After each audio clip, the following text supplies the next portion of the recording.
सबसे पहले हम स्मरण करते हैं भगवान शिव और माता पार्वती का, जिनकी कृपा से यह पवित्र 16 सोमवार व्रत कथा सुनने और सुनाने का सौभाग्य प्राप्त होता है। कथा आरंभ करते हैं। बहुत प्राचीन समय की बात है। एक बार भगवान शिव और माता पार्वती पृथ्वी लोक में भ्रमण करने के लिए निकले। वे यह देखना चाहते थे कि धरती पर रहने वाले लोग किस प्रकार की जीवन जीते हैं और कितने लोग सच्चे मन से भगवान की भक्ति करते। भ्रमण करते करते वे एक सुंदर और शांत स्थान पर पहुँचे, जिसका नाम अमरावती गांव था। उस गांव में भगवान शिव का एक बहुत ही प्राचीन और प्रसिद्ध मंदिर था। मंदिर के चारों ओर हरियाली थी और वहाँ का वातावरण बहुत ही शांत और पवित्र था। दूर दूर से लोग उस मंदिर में भगवान शिव की पूजा करने आते थे। भगवान शिव और माता पार्वती ने सोचा, आज रात इसी मंदिर में विश्राम किया जाए। वे मंदिर में बैठ गए और भक्तों की भक्ति को देखने लगे।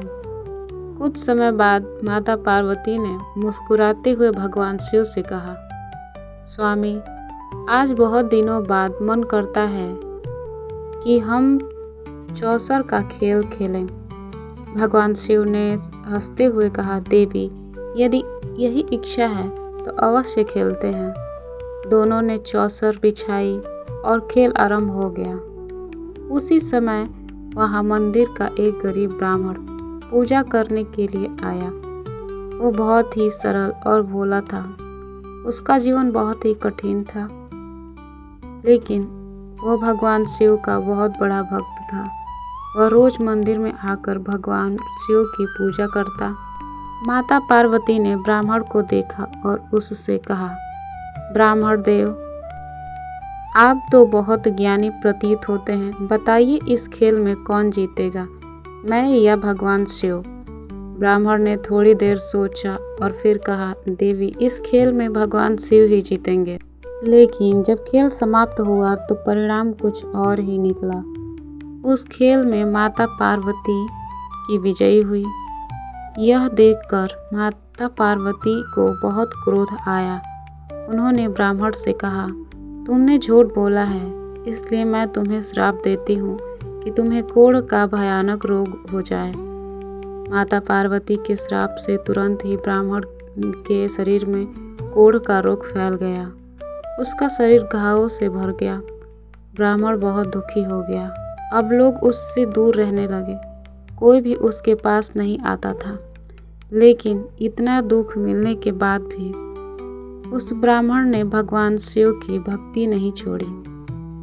वह रोज मंदिर के बाहर बैठकर भगवान शिव का नाम जपता रहता था। ओम नमः शिवाय, ओम नमः शिवाय। दिन बीतते गए।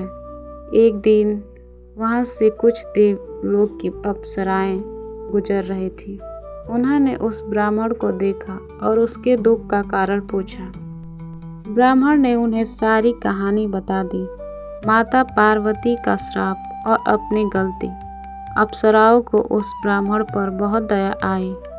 उन्होंने कहा, ब्राह्मण देव, यदि आप सच्चे मन से 16 सोमवार का व्रत करेंगे और भगवान शिव की पूजा करेंगे तो आपका यह रोग अवश्य दूर हो जाएगा। ब्राह्मण को आशा की एक नई किरण दिखाई दी। उसने उसी दिन से 16 सोमवार व्रत शुरू कर दिया। हर सोमवार वह सुबह जल्दी उठता, नदी में स्नान करता, साफ कपड़े पहनता और भगवान शिव के मंदिर में जाकर पूजा करता। वह भगवान शिव को बेलपत्र, दूध, जल, फल और धूप दीप अर्पित करता था। पूरे दिन वह उपवास रखता और भगवान शिव का ध्यान करता। शाम को वह भगवान शिव की आरती करता और 16 सोमवार व्रत कथा सुनता। इस प्रकार उसने पूरी 16 सोमवार तक नियम और श्रद्धा के साथ व्रत किया। धीरे धीरे भगवान शिव उसकी भक्ति से प्रसन्न हो गए।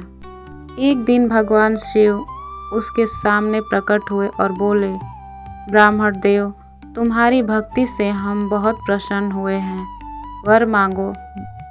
ब्राह्मण ने हाथ जोड़कर कहा, हे महादेव, मुझे धन या वैभव नहीं चाहिए, बस मेरा रोग दूर हो जाए। भगवान शिव ने मुस्कुरा कर कहा, तथास्तु। इतने कहते ही ब्राह्मण देव का कोढ़ रोग तुरंत समाप्त हो गया। उसका शरीर फिर से स्वस्थ और सुंदर हो गया। ब्राह्मण बहुत प्रसन्न हुआ और भगवान शिव का बार बार धन्यवाद करने लगा। कुछ समय बाद फिर से भगवान शिव और माता पार्वती उसी मंदिर में आए। उन्होंने उस ब्राह्मण को स्वस्थ देखा तो उन्हें आश्चर्य हुआ। माता पार्वती ने ब्राह्मण से पूछा, ब्राह्मण देव, तुम्हारा रोग कैसे ठीक हुआ? ब्राह्मण देव ने हाथ जोड़कर कहा, हे देवी, यह सब आपकी कृपा और 16 सोमवार व्रत के प्रभाव से हुआ है। यह सुनकर माता पार्वती बहुत प्रसन्न हो गई। उन्होंने कहा, जो भी भक्त सच्चे मन से भगवान शिव की भक्ति करेगा और 16 सोमवार व्रत करेगा, उसकी सभी मनोकामनाएं पूर्ण होंगी। तभी से 16 सोमवार व्रत का महत्व और भी अधिक बढ़ गया। आज भी जो भक्त श्रद्धा और विश्वास से यह व्रत करता है, भगवान शिव उसकी हर मनोकामना पूर्ण करते हैं और जीवन के दुख दूर करते हैं। कथा का संदेश यह है कि सच्चे मन से की गई भक्ति कभी व्यर्थ नहीं जाती। भगवान शिव अपने भक्तों पर सदैव कृपा बनाकर रखते हैं। बोलिए भगवान शिव और माता पार्वती की जय। ओम नमः शिवाय, ओम नमः शिवाय, ओम नमः शिवाय।